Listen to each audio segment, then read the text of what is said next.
Este é o SupraCast, o seu podcast de cardiologia do interior de São Paulo para o mundo. Fala pessoal, estamos reunidos aqui mais uma vez no formato de videocast. E aqui quem vos fala é o Pedro Heitor e Rafael Rocha. Rafa, um tema muito bacana que a gente vai discutir hoje, hein? Opa, com certeza, Pedrão. Tema importantíssimo na unidade de emergência, né? Inclusive é uma causa de PCR, uma causa que a gente sempre tem que lembrar numa parada cardiorrespiratória, né? Fazendo um gancho, lembrando do nosso episódio de semana passada com o Gabriel do Emergência 1, episódio super massa, hein, Pedrão? Exatamente, uma super parceria aí e ficou muito bacana esse episódio. Então vamos lá, Rafa, o que é que a gente vai falar hoje? Bora lá. Pedrão, então hoje a gente vai falar sobre tromboembolismo pulmonar, o famoso TEP para os mais chegados, né? E aí, Pedrão, quais são os principais fatores de riscos que a gente tem para essa doença? Cara, TEP a gente sempre vai ter que lembrar dos fatores de risco para trombose, de modo geral, né? Aquele paciente que em geral vai estar acamado, vai estar submetido a algum procedimento cirúrgico, ele por algum motivo ele não está se locomovendo como habitualmente. Ele fez uma viagem muito longa, ele está acamado, como eu disse, por um procedimento cirúrgico. São as situações clássicas que vai tipicamente trazer risco.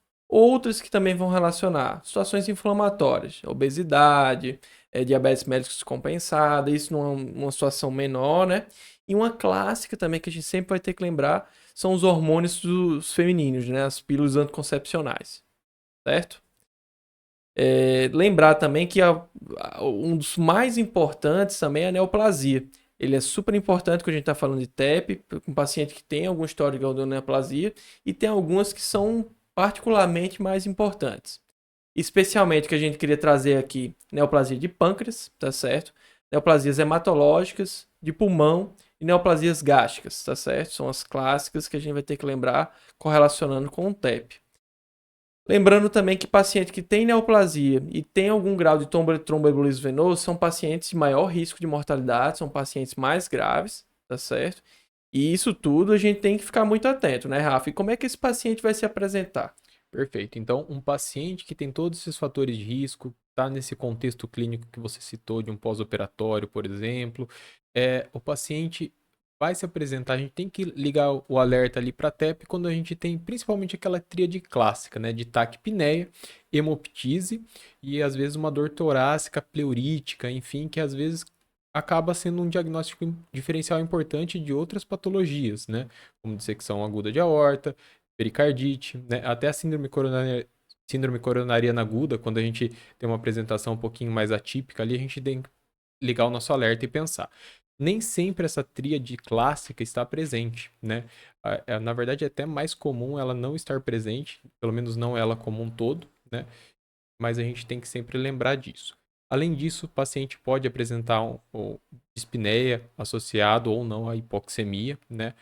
Às vezes, paciente que já está começando a ter disfunção de VD, que está começando a evoluir para uma estabilidade hemodinâmica, pode apresentar um quadro de síncope ou pré-síncope, né?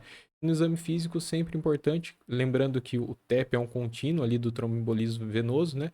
De lembrar de assimetria de membros inferiores, né? Um edema simétrico ali, sugira ou tenha, né, sinais de TVP, a gente tem que ficar bastante atento ali.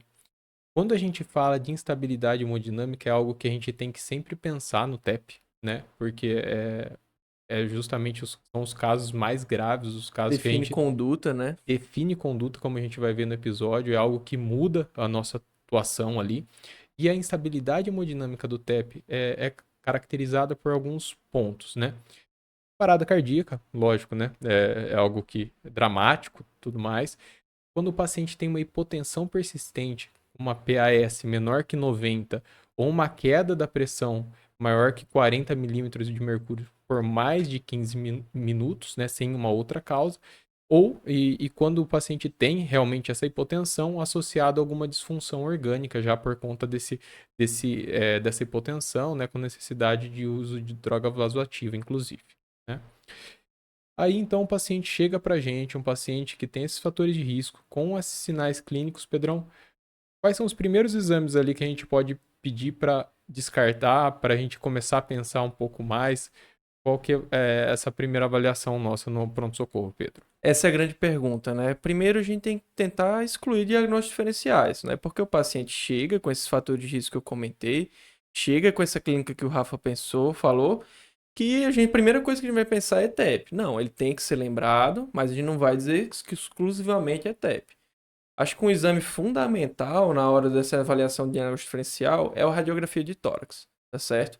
Lembrar que na radiografia de tórax do TEP, ela normalmente não traz muitas alterações. Normalmente ela pode ser uma radiografia de tórax, inclusive, bem inocente, né? Normal. Vamos lembrar que tem algumas alterações que elas podem se apresentar. Telectasias pode estar presente, um derrame pleural, elevações de cúpula. E tem alguns sinais radiológicos clássicos que a gente tem que sempre lembrar quando a gente está falando da radiografia de tórax do paciente com TEP, tá certo? E quais são eles? O sinal muito clássico é o sinal de Westermarck. E o que seria ele, né, basicamente? Devido a esses trombos acabarem ocluindo a vasculatura, não chega os vasos adequadamente no pulmão e você vai ver uma parte da periferia do pulmão com a vasculatura e outra parte mais escura, onde só tem ar e os vasos não estão preenchidos, não estão adequadamente preenchidos por sangue, tá certo? Dessa forma, você vai perceber essas alterações clássicas, tá certo?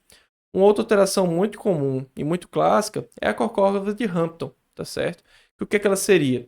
Seria essa imagem que forma como se fosse uma corcova na parte da periferia da radiografia pulmonar, que não vai estar preenchido também por sangue, né? E vai fazer uma telectasia.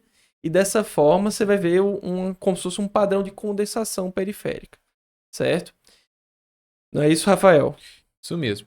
Então, a gente faz o raio-x de tórax, né? Para a gente excluir diagnósticos diferenciais e também o eletrocardiograma, uma vez que a apresentação comum no TEP é a dor torácica, né? Então, o que esse eletrocardiograma vai apresentar, né? Muitas vezes ele vai apresentar uma taquicardia sinusal. Na verdade, a alteração mais comum no TEP é justamente essa taquicardia sinusal, apesar de não ser específica, né? Pode ocorrer em várias situações. Uma inversão de ondas T em derivações precordiais de V1 a V4, isso pode acontecer, é um estresse do ventrículo direito que a gente consegue ver pelo eletro. Padrão de strain de VD, né, que a gente chama. Perfeito. Um bloqueio de ramo direito novo, né, uma sobrecarga de câmaras direitas, ou o famoso S1Q3T3, né, que é, na verdade, menos de 20% dos casos de TEP ele está presente, né, ele não é patognomônico, pode estar presente em outras situações. E arritmias atriais a gente pode ver, né? Principalmente a fibrilação atrial, a mais comum, né? Essa situação é clássica, né? Que às vezes a pessoa lembra esse S1QT3, né? Que é típico, que é patognomônico, mas ele não é patognomônico propriamente dito, né? Ele pode estar relacionado, né? Ele pode acontecer em muitos casos, mas o principal, inclusive, é a taquicardia sinusal, não é isso? Perfeito, isso aí. E beleza, então o paciente chegou pra gente, a gente suspeitou de TEP pelos fatores de risco, pela apresentação clínica, raio-x, eletro, tudo isso corrobora para nossa hipótese. Como a gente vai diagnosticar? Como que a gente vai pensar em solicitar exames mais aprofundados, né? Como que a gente vai proceder nesse sentido? A gente, antes de qualquer coisa, a gente tem que estimar a probabilidade pré-teste desse nosso paciente. E essa avaliação, ela pode ser feita de duas maneiras, né? De dois modos, que são validados por estudos já. O primeiro modo é o modo empírico, que inclusive está em diretriz, que já foi estudado, e deve ser utilizado mais para médicos mais experientes, que já viram vários casos de TEP, que conseguem fazer essa avaliação utilizando os parâmetros clínicos, radiológicos, eletrocardiográficos, né? E estimar essa avaliação pré-teste. Entretanto, essa avaliação não é muito padronizada e isso pode sofrer muita interferência, principalmente por médicos que não são tão experientes, que acabaram de se formar ou que não têm tanto contato com a emergência assim, né? E para isso, para ter essa padronização, existe outro método, né? Que é o método mais, vamos dizer assim, mais padronizado, né? De estabelecer essa probabilidade pré-teste, que é através dos scores, né?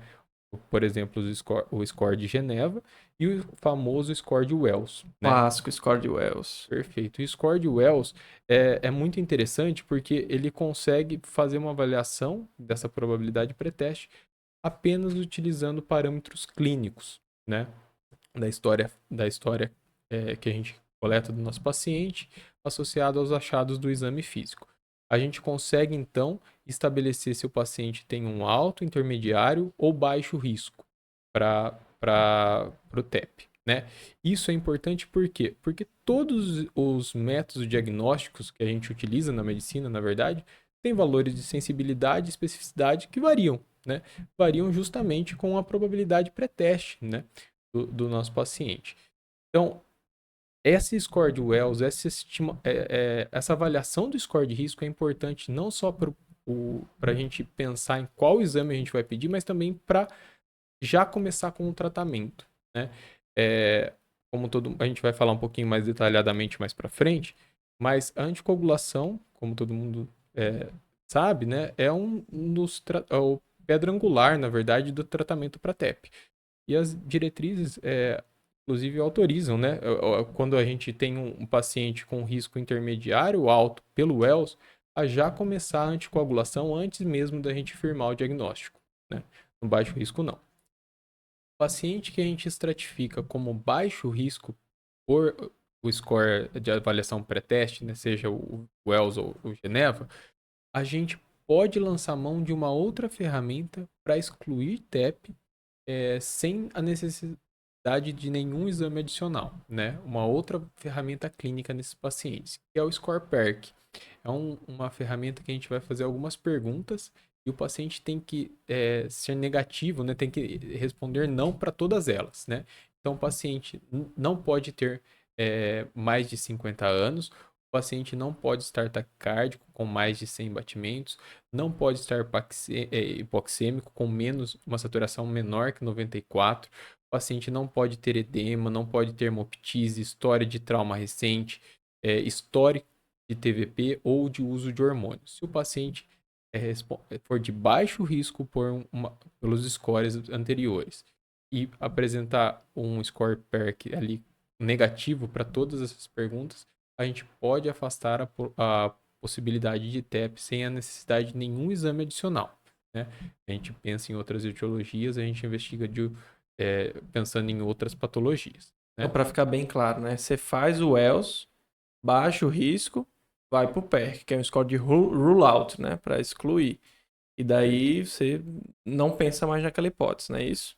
Isso mesmo, Pedrão.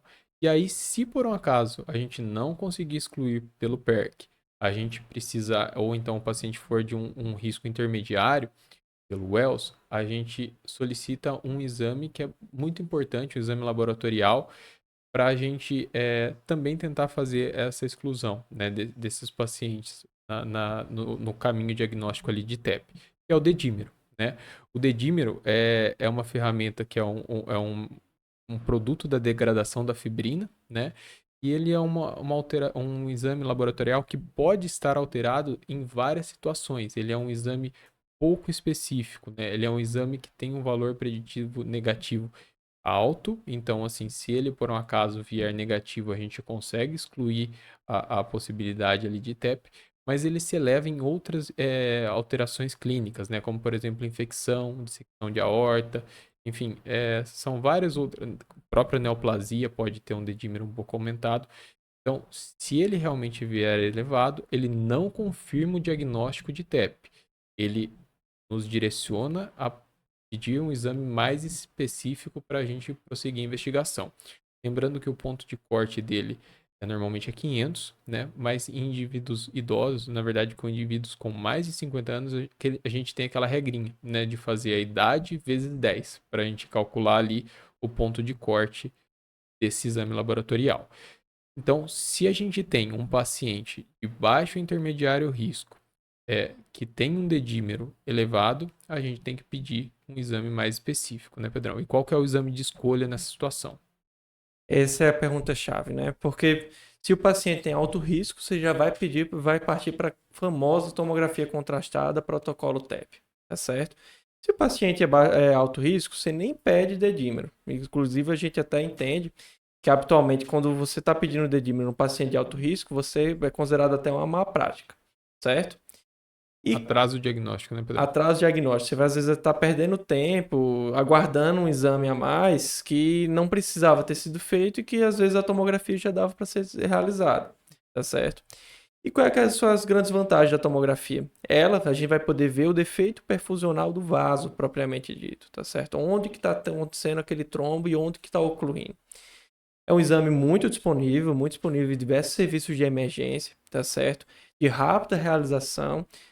Inclusive, o clínico, de modo geral, não precisa necessariamente de um radiologista para poder avaliar um TEP de maior magnitude, tá certo? Ele mesmo já consegue avaliar um pouco mais. Altíssima acurácia, inclusive, entra até como um possível padrão ouro, tá certo? Porque, de fato, o padrão ouro vai ser a angiografia, porém, a angiografia já é um exame mais invasivo, tá certo? Uma sensibilidade e especificidade parecida, né? Bem semelhante, Bem né? semelhante, por isso acaba sendo nossa escolha, né, Pedrão? Exatamente.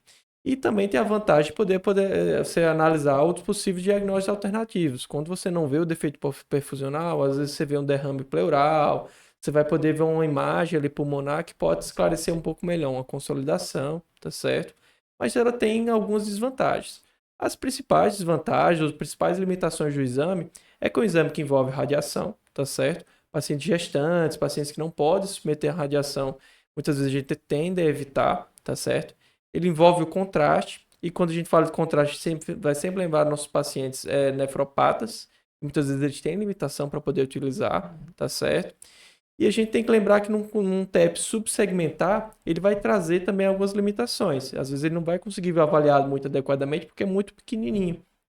E nesses casos, um exame que a gente pode tentar na nossa mão é a cintilografia VQ. Lembrar que a cintilografia VQ é um exame não tão disponível, né, na nossa prática clínica em relação à tomografia. Tem essas limitações, não são todos os serviços que fazem, tá certo? Mas ele tem algumas vantagens. A principal vantagem dela é o fato de não ter contraindicações claras. Na realidade, praticamente todo tipo de paciente pode submeter esse tipo de exame, tá certo? Mas as principais desvantagens dela é que ela pode ser inconclusiva em 50% dos casos, tá certo? E tem as limitações também de variação interobservador, tá certo? Perfeito, Pedrão. Inclusive, nesses casos que o paciente é de uma baixa probabilidade pré-teste, foi submetido por algum motivo, não era nefropata, era gestante, algum motivo o paciente não poderia ser submetido à tomografia. Fez uma cintilo VQ e esse exame veio inconclusivo. Se a gente lançar mão de um outro exame que também pode ajudar muito nessa investigação, principalmente nesse perfil de paciente, que é o ultrassom compressivo ali de membros inferiores, para a gente ver se tem uma TVP proximal e o paciente não tiver trombo, né, na avaliação dos vasos proximais, a gente pode também excluir a hipótese diagnóstica, apesar da sim, né? Esse ultrassom compressivo ele pode ser associado ali em algumas situações para a gente avaliar também esses pacientes que têm contraindicação. Por exemplo, o nosso serviço não tem cintilografia VQ, mas o paciente não pode fazer um angiotomo. A gente pode lançar a mão, fazer um eco transtorácico e um ultrassom de membros inferiores ali para a gente pensar no diagnóstico de TEP e assim prosseguir ali o nosso tratamento, né? E no eco transtorácico, o que a gente vai ver classicamente são os sinais de insuficiência de VD, né? O paciente que está fazendo aquele padrão em D do ventrículo esquerdo, né? Que ele está um VD mais dilatado, né? Que está comprimido o ventrículo esquerdo, tá certo? No caso de sobrecarga de VD, tá certo? Perfeito. Lembrar do sinal de McConnell, né? Que é uma diminuição da contratilidade ali da parede livre do VD em comparação com o ápice, entre aspas, ali, né? Ecocardiográfico ali do VD, né? A gente tem outros exames que a gente lembra de citar, a ressonância, que é pouco utilizada nesse cenário, mas principalmente a angiografia pulmonar, que apesar de não ser um exame que a gente vê na prática, a gente não utiliza de rotina, não deixa de ser o padrão ouro, né? Mas é um exame invasivo, um exame que também vai contraste, é um exame que traz um risco que, como a gente tem a ferramenta da angiotomo, um exame não invasivo com uma acurácia muito importante, muito boa, né? A gente acaba deixando ele de segundo plano, certo? É aquilo que a gente já falou. Se o paciente já tem limitação para contraste, você acaba não fazendo nenhum dos dois, né? E se ele não tem, você faz a tomografia, não é isso? Perfeito, Pedrão. Beleza. Pessoal, então a gente fez o diagnóstico a princípio do nosso paciente, a gente definiu que ele está com TEP, né? A gente já tem essa informação clara no nosso caso clínico. Mas o que a gente vai ter que fazer agora é estratificar. Esse é um paciente que tem um potencial que vai evoluir de forma mais grave? Será que é isso que a gente está de frente? Será que a gente precisa trombolizar? Não precisa? Tem algumas escalas que a gente vai lançar mão. Uma delas, classicamente, tá certo, é a escala de PESE, tá certo? É uma escala clínica, tá certo? Ela vai envolver parâmetros clínicos, tá certo? Vai definir também na nossa conduta. Existe a escala original, tá certo? Existe a escala simplificada. Então, vamos lembrar mais da simplificada, tá certo? Que ela é um pouquinho mais fácil. O que a gente vai lembrar são exatamente 5 pontos, tá certo? Primeiro, se o paciente, ou melhor, 6 pontos. Primeiro, a idade do paciente, se ele tem uma idade mais avançada, acima de 80 anos, tá certo? Segundo ponto, se é um paciente que tem um histórico de neoplasia. Terceiro ponto, se esse paciente tem IC ou DPOC, certo? Quarto ponto, se esse paciente está taquicárdico, né? Como a gente falou lá atrás no eletrocardiograma, isso é uma das principais alterações no TEP. Isso pode ser um sinal de estar evoluindo de forma mais negativa, tá certo? Especialmente acima de 110. Se ele está hipotenso, com a pressão sistólica abaixo de 100, tá certo? E se ele está desaturando, com a saturação abaixo de 90%. Se ele tiver um score com 0 pontos, ele vai ter um score que era classificado classe 1 ou classe 2, que é um score de baixo risco, tá certo? Baixa probabilidade de evoluir negativamente. A gente vai ter uma conduta específica quanto a isso. E se ele tem um score maior que 1 ponto, ele já vai ser um score intermediário a alto, e a gente vai ter que ter uma conduta mais específica, tá certo? Tendo em mãos esse score de PESE, a gente vai lançar a mão agora dos parâmetros laboratoriais e cardiográficos para poder definir. O paciente de alto risco, ele especialmente vai ser aquele paciente que a gente comentou lá atrás, que está instável hemodinamicamente. Esse paciente pode evoluir para óbito nos próximos segundos ou minutos. A gente vai ter que lançar a mão de uma medida mais agressiva, muitas vezes a trombólise estaria indicada nesses casos, tá certo? E ele vai acabar positivando esses parâmetros de imagem, laboratoriais, e vai ter um PESE elevado. Um PESE clássico acima de 3 e um PESE simplificado acima de 1 ponto, tá certo? Quando a gente parte desses parâmetros de mais para intermediário, especialmente porque a diretriz divide intermediário alto e intermediário baixo, intermediário alto vai ser aquele paciente que não está instável, tá certo? Porém, tem um PESE elevado, acima de 1 ponto no simplificado e acima de classe 3 no clássico, tá certo? Com alteração ecocardiográfica, ou seja, com sinais de sobrecarga de VD, e a troponina vai estar positiva. Esse é um paciente também que é um potencial de evoluir com gravidade, tá certo? Ele pode, inclusive, evoluir com instabilidade hemodinâmica. Até por isso, em alguns casos, você pode considerar a trombólise para ele também. E é um paciente que tem que ter uma vigilância maior. Você vai estar até, inclusive, internando ele em leito de terapia intensiva para ficar em observação, certo? No paciente intermediário baixo, vai ser aquele paciente que vai ter o score de PESE alterado, tá certo? E só vai ter um daqueles parâmetros, ou de imagem ou laboratorial positivo, tá certo? É um paciente que também tem que ficar de observação, mas não necessariamente em leito de terapia intensiva, e nesses casos a gente nem considera a trombólise, tá certo? E o paciente de baixo risco vai ser aquele paciente que não vai pontuar em nada desses scores que a gente comentou previamente, nem vai ter um PSA elevado, nem vai ter alteração ecocardiográfica, nem vai ter a troponina positiva. Especialmente a gente nem deve estar pedindo a troponina para ele para não ter confusão diagnóstica, tá certo? E se pediu, vai ter que estar negativo. Então, Pedrão, muitos scores no TEP, né? O Pedrão falou mais um agora. Vamos simplificar para o nosso ouvinte, só retomando todos os scores que a gente falou até então. Quando a gente está suspeitando de TEP, uma avaliação pré-teste, se o paciente tem ou não TEP, a gente lança a mão do score de Wells ou do score de Geneva, né? Se por um acaso um desses dois testes vierem com baixo risco, a gente pode lançar a mão do PERC, que é um score para a gente afastar, como o Pedrão bem falou, de rule out, né? Então, ele veio negativo, a gente exclui TEP. Agora o Pedrão falou do PESE. PESE é um outro score utilizado depois que a gente já fez a angiotomografia, depois que a gente já fez um exame complementar para confirmar o diagnóstico de TEP, para a gente ver o risco do nosso paciente ter uma mortalidade em 30 dias. Então, são vários scores, mas utilizados em momentos, em situações e com finalidades diferentes. Perfeito? Perfeito, Rafa. E agora a gente entrando para o tratamento, né? Primeira coisa é oferecer suporte para ele. Mas como é que é esse manejo de oxigênio? Como é que é esse suporte, Rafa? Como é que a gente pode fazer? Então, oxigênio no TEP a gente vai ofertar para o nosso paciente se ele tiver hipoxêmico, né? Se ele tiver uma saturação menor que 90%. Lembrando que, lógico, se o paciente tiver realmente não tolerando uma ventilação não invasiva, não tiver tolerando alguns métodos, como por exemplo o catéter nasal de alto fluxo, que a gente deve tentar ofertar para o nosso paciente, às vezes a gente consegue segurar uma intubação e no TEP é muito benéfico, né? Porque quando a gente intuba, quando a gente oferta oxigênio através desse método de ventilação, a gente aumenta a pressão intratorácica, diminui o retorno venoso e o ventrículo direito não gosta de trabalhar com uma diminuição ali do retorno venoso, com menos volume, né? Então a gente pode piorar a instabilidade hemodinâmica do nosso paciente, caso ele tenha. Se a gente for intubar o nosso paciente com TEP, a gente deve preferir drogas que não são cardiodepressoras, né? Especialmente preferir acetamina, né? E utilizar os bloqueadores neuromusculares, né? Fazer uma sequência rápida de intubação. Evitar fentanil, midazolam, propofol, se for possível, né? E se depois que o paciente for intubado, a gente evita altas pressões intratorácicas, né? Evitar uma platô maior que 30, né? Deixar uma platô mais baixa e um volume corrente também um pouquinho mais baixo, né?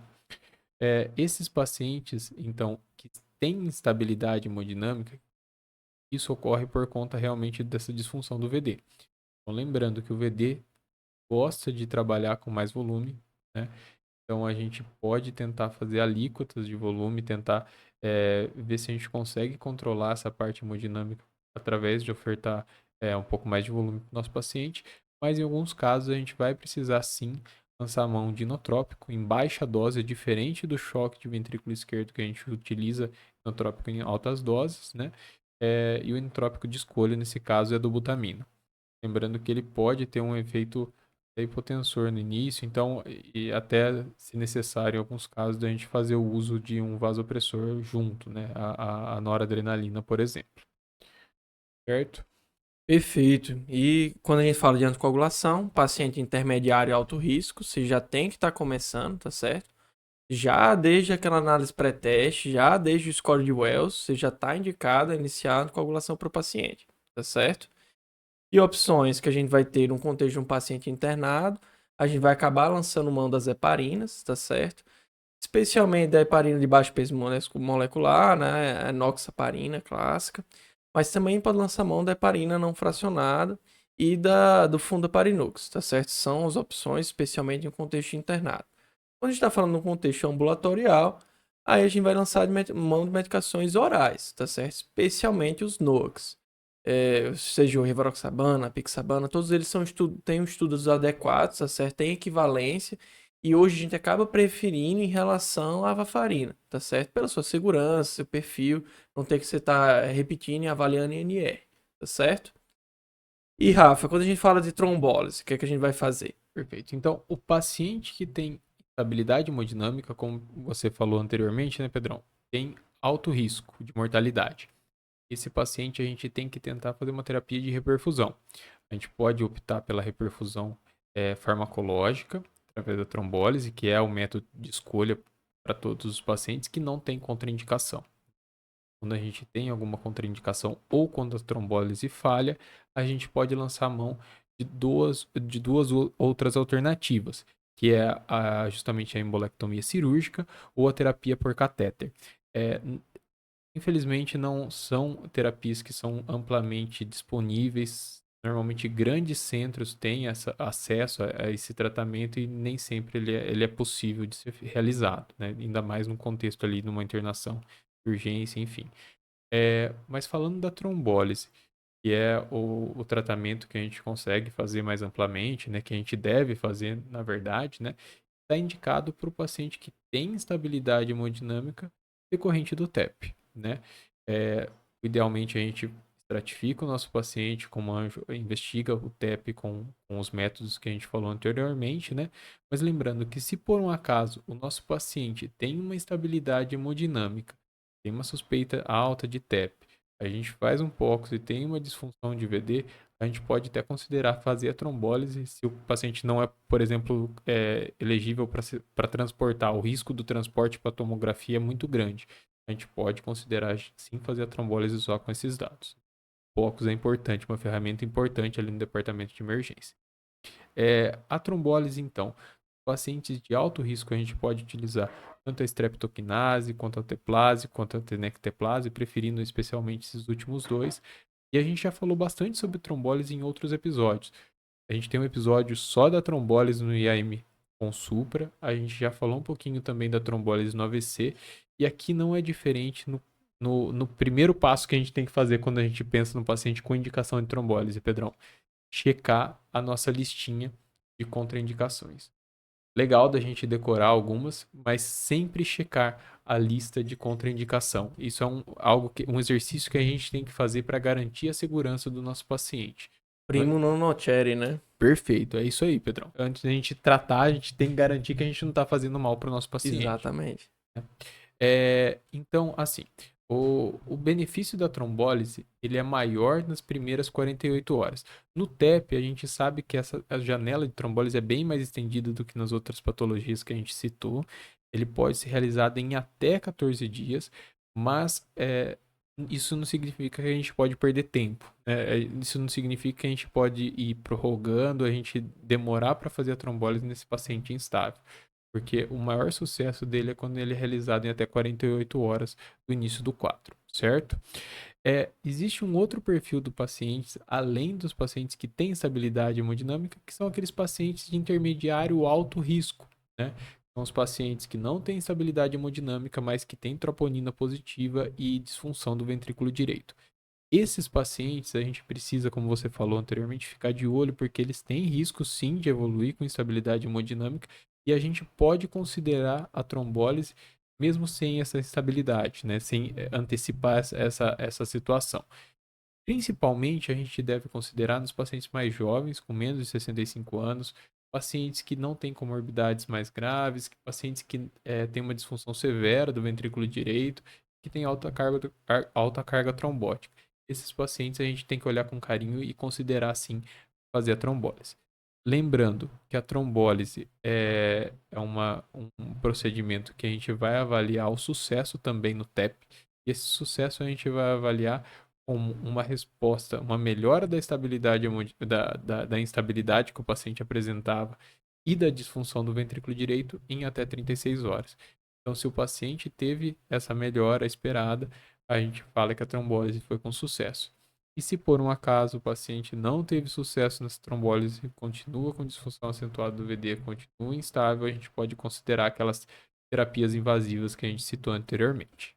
Que é especialmente lembrando, né? A embolectomia cirúrgica, tá certo? Isso com maior prioridade, tá certo? Quando o paciente que não teve sucesso ou que ele tinha algum com grau de contraindicação e com uma prioridade um pouquinho menor, tá certo? A intervenção por catéter, tá certo? São as duas opções de terapias de resgate ou até adicionais à trombólise no TEP. Show de bola, Pedrão. Vamos pro nosso bate-bola? Vamos fazer aquela revisão rápida? Bora lá. Rafa, então qual é o quadro clínico do TEP? O quadro clínico do TEP começa pelaquela tríade clássica, taquipneia, hemoptise e dor torácica pleurítica, mas pode ser acompanhado de síncope, de dispneia, enfim. Quais as principais alterações eletrocardiográficas, Pedrão? Lembrar da mais comum, que é a taquicardia sinusal, tá certo? A que todo mundo vai lembrar, aquela S1 que é TT3, tá certo? Mas ela vai não estar presente na maioria dos pacientes. Mas lembra também daquelas outras que vão referir um sinal de sobrecarga de VD, especialmente alterações da repolarização de V1 a V4, acesso ao famoso strain de VD, um BRD ou sinais de sobrecarga de câmaras direitas. Rafa, quando a gente está falando agora da avaliação da probabilidade de pré-teste, como é que a gente deve fazer? A gente pode utilizar o método empírico, principalmente para os clínicos que são mais experientes, né? Ou então lançar mão dos scores de Wells ou de Geneva para a gente fazer essa avaliação. E pegando o gancho, para quem a gente deve pedir o dedímero, Pedrão? Show. Fez o score de Wells de Genebra, paciente de baixo risco, aquele paciente que não acredita que tem TEP, ou você acha que tem uma probabilidade menor, é para ele que você vai pedir o dedímero, tá certo? De alto risco, você vai reservar o seu próximo passo agora que eu vou te perguntar, Rafa. Quais outros exames diagnósticos que a gente tem? Principalmente angiotomografia, né? Protocolo TEP, qual exame, mas a gente pode lembrar da cintilografia, perfusão, Pode lembrar do eco, que é muito importante também, o ultrassom compressivo de membros inferiores e até a angiografia pulmonar, um exame mais invasivo que a gente, apesar de ser o padrão ouro, a gente não utiliza com tanta rotina assim, né? Exatamente. E quando a gente começa a anticoagular nosso paciente, Pedrão? Já lá da probabilidade pré-teste. Se esse paciente tem uma probabilidade pré-teste intermediária alta, ele já tem indicação de anticoagular, tá certo? Você não vai esperar fechar o diagnóstico como um todo. Você já tem chance, você já vai começar o tratamento, certo? E quando que a gente tromboliza, Rafa? Paciente com instabilidade hemodinâmica, de alto risco de mortalidade, tem indicação de trombólise, se excesso tiver alguma contraindicação, ou os pacientes intermediário a alto risco, né? A gente pode considerar, sim, fazer a trombólise ali desses pacientes. E o que a gente pode fazer, Pedrão, se a trombólise não tiver resultado? Aquelas terapias intervencionistas, embolectomia cirúrgica, tá certo? Ou a terapia por intervenção por catéter. Perfeito, Pedrão. Então, eu acho que foi muito legal o episódio. Eu acho que a gente falou Uma bastante. revisão boa, né? A gente discutiu bastante coisa, deu para trazer bastante informação aí pro ouvinte, né? É isso aí, uma abordagem mais prática, né, Pedrão? Na emergência. Show de bola. Tá bom. Quer mandar um agradecimento para alguém, Pedrão? Bom, eu quero mandar um abraço para minha colega, minha R3 que está rodando comigo na enfermaria do tórax, Natália. Um forte abraço que acompanha sempre nossos podcasts. Então vou seguir seu gancho, Pedrão. Mandar um abraço para a Letícia, que tá rodando comigo na UE. Inclusive mandou um Supra essa semana. Mande seu Supra, pessoal. E marca a gente lá no Instagram. Essa campanha tá bacana, hein? Isso aí. Siga a gente no Instagram. Dá 5 estrelas lá no Spotify, que vai ajudar muito a gente também, se vocês gostarem. Eu acho que é isso, né, Pedrão? Instagram, SupraCast Cardiologia. Isso aí. Um abraço, pessoal. Isso aí. Valeu, tchau, tchau. Tchau, tchau.